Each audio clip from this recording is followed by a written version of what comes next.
it's Kristen and welcome back. Today I'm sharing with you my November wrap-up. Yeah, I'm not wearing my glasses because the glare, which I usually don't mind so much in my videos, was driving me crazy today. So in November, I set out to participate in 3 different readathons, which was the Love in the Night readathon, the Gilmore Girls readathon, and the Disney readathon, the Nightmare Before Christmas edition. Spoiler alert, I didn't get to the Nightmare Before Christmas readathon. That being said, here's what I read. So I actually read 3 things for the Love in the Night readathon. I read Breaking Dawn by Stephanie Meyer, which is the 4th book in the Twilight series.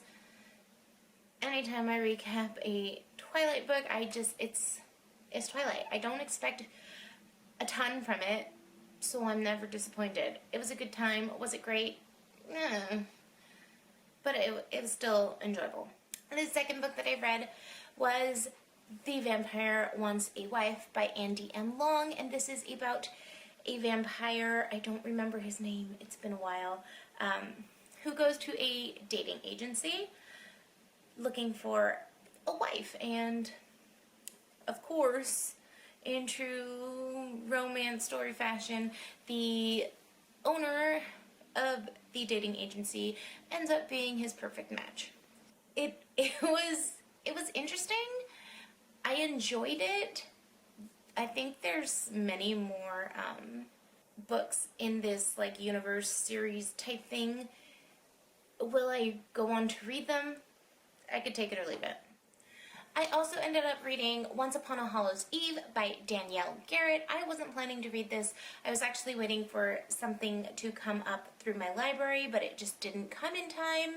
I think it's actually still on hold in my account. This is about, I believe they're vampires. Yes, I'm pretty sure they're vampires because there's like this whole real blood versus synthetic blood thing. And all the supernatural beings kind of live in this one area that is guarded by who the F ever. And she's been living in the human world for a while, and her dad brings her back to marry her off because I guess it's time to get an heir for her dad's empire or whatever.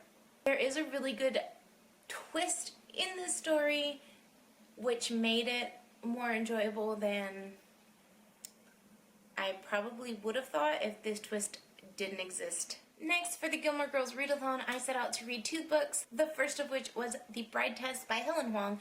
She also wrote The Kiss Quotient, which I absolutely loved. Truth be told though, I liked this one a little bit better. Kai is just a sweet, I just want to bundle him up and keep him safe, and I love him. And so The Bride Test is about Kai, who is our main male character. He, I believe he is autistic. I'm not sure, like, where on the spectrum he lies. But his mother is very concerned because he can't do those, like, intimate relationship things. And she wants him to find a wife. So she takes that into her own hands. So she finds someone, she brings her to the States and just kind of, like, throws her at him, and they, you know, they fall in love, and it was a good story. I loved it. And my second book for the Gilmore readathon was Our Wayward Fate by Gloria Chow. This follows Ali and, oh, my brain doesn't work today. So it follows a girl in like a small town in the Midwest or wherever. She's the only Asian person in the town until somebody comes and transfers in and they hit it off, and there's like a strained relationship with the young girl and her mother. Her mother sends her across the ocean to meet a potential husband, and like it's just, again, this is another one where I kind of didn't see parts of the story coming, which is always kind of a good surprise. And so when I went rogue in November, this is what I read. First up is The Dragon Republic by R.F. Kuang. This is the second book in the Poppy War series, and wow, okay. If you haven't heard of this book, like, I don't know, or this series, I don't know where you've been living, because first of all, everyone that I know pretty much loved it. And second of all, it's altogether really fantastic. Like, if I think about it too much, I feel like a fucking failure in life, because I'm pretty sure I read that R.F. Kuang started writing this series when she was 16. And it's just, it's so good. It's so good. I am definitely planning to read the next book, like, very, very soon. Next, I read Rebecca by Daphne du Maurier, and I read this for the Top Shelf Society book club pick. This follows our main character who falls in love with a very rich, well-to-do dude whose former wife was no longer with us. And I wasn't sure how I was feeling about this book, to be honest, but I'm glad I stuck it out because I ended up really enjoying it. Like, I'm not like the best person to talk about books, especially in rapid fire kind of style, which that's what I'm trying to do right now. Yeah, Rebecca, Daphne du Maurier. Next, I picked up Born a Crime, Stories from a South African Childhood, I believe that's the full title, by Trevor Noah. This was so good. This is just stories about him growing up and, like, the stuff that he's been through. I don't even know what to say. It's so good, and just, I listened to this on audiobook because he narrates it, and it's so, I think it just adds something to the experience when you hear the person the book is about narrating it, telling it to you. It's a little bit of a more personal experience.